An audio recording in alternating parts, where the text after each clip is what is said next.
एक बार की बात है, एक बहुत बड़ा नेता एक साधु के छोटे से आश्रम में गया, क्योंकि उसने बहुत सुना था उस साधु के बारे में और उसके मन में आया कि मैं एक बार जाकर के देखता हूं कि लोग इतनी तारीफ क्यों करते हैं उसकी। तो जब वो उस आश्रम में गया तो वहां पर एक छोटा सा कमरा था जहां पर एक कालीन बिछा हुआ था। वहां पर कुछ लोग बैठे हुए थे नीचे और साधु जी सामने बैठे हुए थे। कुछ सवाल जवाब चल रहा था। तो जैसे ही वो अंदर गया, वो अकेला नहीं था, उसके साथ में 4 बॉडीगार्ड्स भी थे और उसको ये आदत थी कि जहां पर भी वो जाता था लोग अपनी जगह से खड़े हो जाते थे, उसकी तरफ देखते थे, हाथ जोड़ते थे, अपना सर झुकाते थे। लेकिन यहां पर ऐसा कुछ भी नहीं हुआ।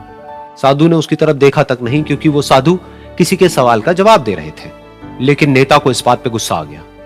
नेता को लगा कि ये मेरी बेइज्जती है। तो उस नेता ने साधु की बात को बीच में ही काटते हुए थोड़ा गुस्से से कहा, मैं आपसे कुछ कहना चाहता हूं। साधु ने उसकी तरफ देखा और बोले, आप थोड़ी देर रुकिए, पहले मैं इनके सवाल का जवाब दे लूं, उसके बाद में मैं आपसे बात करूंगा।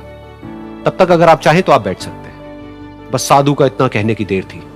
नेता का चेहरा गुस्से से लाल हो गया और फिर उसने अपना सारा गुस्सा उस साधु के ऊपर निकाल दिया।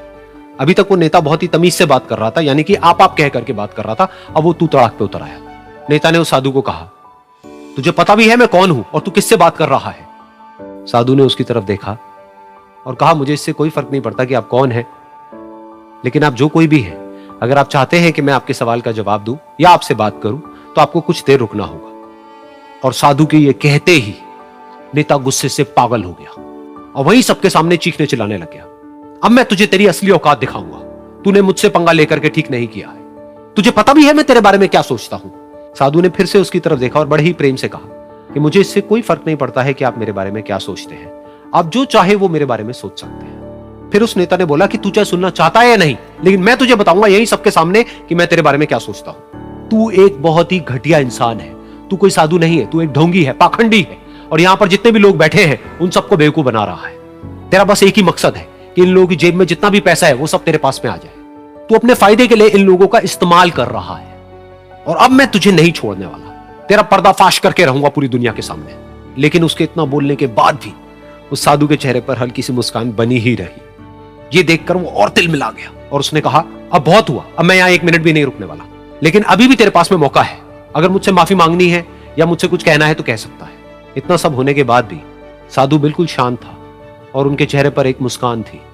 उन्होंने अपनी आंखें बंद कर ली। फिर साधु ने अपनी आंखें खोली, हाथ जोड़े और कहा कि मुझे आपसे कोई गिला शिकवा नहीं है। मेरे मन में आपके लिए कोई भी गलत ख्याल नहीं है। जो भी आपने मेरे बारे में कहा वो आपकी अपनी सोच थी, तो मुझे आप में कोई भी बुराई नजर नहीं आती है। मुझे आप एक बहुत ही भले इंसान लगते हैं। और साधु के इतना कहते ही नेताजी का दिमाग 7वें आसमान पर पहुंच गया। उनके चेहरे पर एक अजीब सी खुशी थी, क्योंकि उस साधु ने वो ही कहा जो बाकी सब लोग उस नेता को कहते हैं। और वो खुशी खुशी उस आश्रम से अपने घर की तरफ चला गया और जा करके अपने पिताजी के साथ में बैठ गया। उसके पिताजी की आंखें बंद थी और वो ध्यान में थे। पूरी जिंदगी उन्होंने सिर्फ लोगों की सेवा करी और बदले में कुछ भी एक्सपेक्ट नहीं किया। तो थोड़ी देर बाद जब उन्होंने अपनी आंखें खोली और देखा अपने बेटे को अपने साथ बैठे हुए, तो उनके बेटे के चेहरे पर आज एक अजीब सी खुशी थी जो आज से पहले उन्होंने कभी नहीं देखी थी।